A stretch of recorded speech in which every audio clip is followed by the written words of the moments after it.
So today we're going to be changing a plug. We're going to be making it off onto a cable. Has anyone noticed that there's a cardboard template on the back?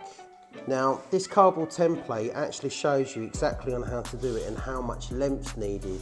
And this is a 1-to-1 scale diagram. What I'm going to do, I'm going to slowly make sure I chip away at the outer sheathing, so the double insulation layer. I then fold it over to make sure that I haven't damaged any of the single insulation. So now that's off, I've now got my 3 conductors in there. I can now obviously remove the cardboard template and I can separate the plug socket, which is by this centre screw just here.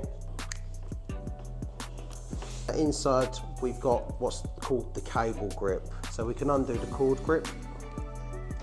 Now before you put this cable in, you can actually put the cable on the template there and it will perfectly tell you what you need.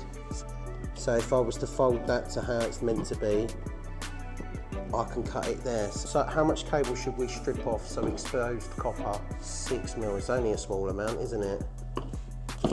Now I've done the earth conductor, I can do the neutral conductor, finger, and I'm going to strip approximately 6mm.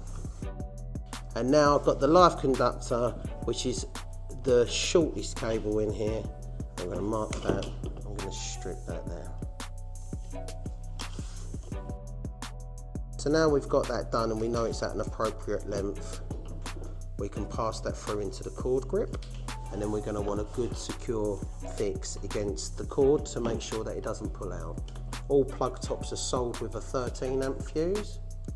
We may want to change the fuse. Check manufacturer's instructions for that. These pins are removable. You can push them up like this and remove them physically out of the plug. And now that's done, that should look something along those lines with no copper exposed and a nicely dressed in plug socket. And then ultimately when that's done, we put the lid on and we'd screw the two together. Make a good old, make sure it don't move.